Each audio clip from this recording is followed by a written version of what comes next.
This PowerPoint is going to take you on how to write with an audience focus.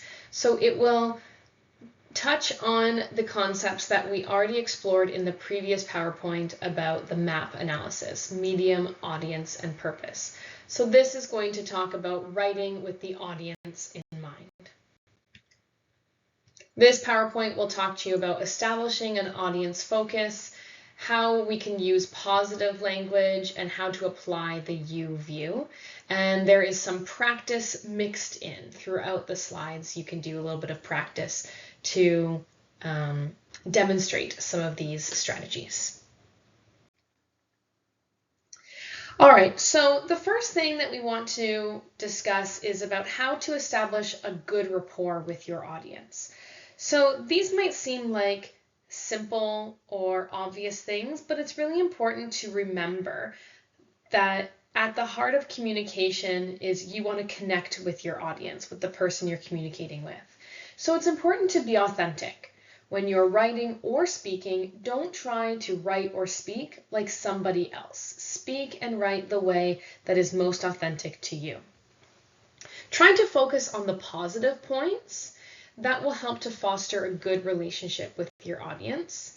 And whenever possible, project an audience-centered approach by using the you attitude. So an audience-focused language focuses on speaking and writing with your audience's interests and preferences in mind. So you may need to adapt your communication style to meet the expectations and the needs of your audience. So if you are speaking to children, for example, you would use different language, sentence structures, vocabulary than what you would use when speaking with professionals. Whenever possible, use positive language. So that would be limiting the use of negatives, the word no or not, or using any kind of negative vocabulary, like unfortunately or impossible. And at the end of it, you want to focus it on the audience and make your sentence about the audience, not about you. So avoid starting sentences with I or we and focus more on a you approach.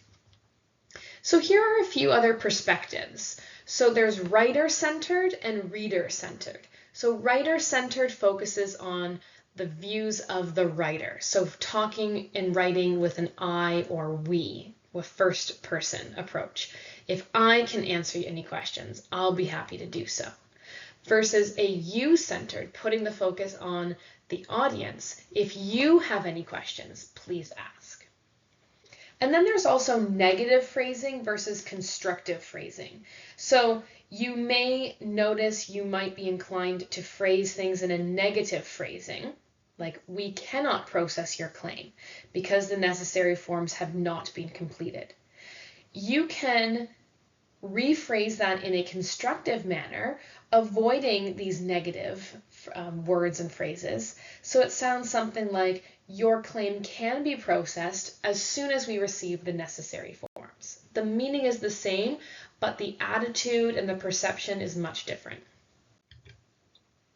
Even individual words can influence your tone. So of course you need to be truthful to the meaning, but be aware that the words you use can carry certain connotations. So misunderstood would be a negative versus understood is a constructive. So if it is possible to change your constructions to have positive or constructive meanings as opposed to negative, that's generally preferred by an audience. So you want to focus on the positive. So here we have two examples of negative constructions where by just changing a few small things, we can keep the meaning the same, but focus on the audience and on a positive construction. Instead of, we are unable to fill your prescription until we receive documentation from your doctor, you can phrase that as, your prescription will be filled promptly once we receive documentation from your doctor. All right, so you can have a practice now. Here are 3 sentences that are in a negative or a writer-centered. So you're going to try to rewrite them with an audience-focused positive language.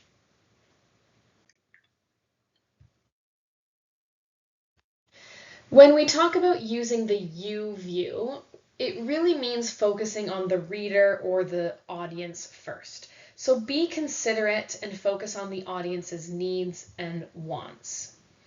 You want to avoid apologies, especially in a healthcare setting, as much as possible, where apologies can often be interpreted as an admission of guilt. You want to emphasize what the reader or the listener wants to know or needs to know, while of course still being truthful. Focus on the positive, and then express appreciation. So here are some examples.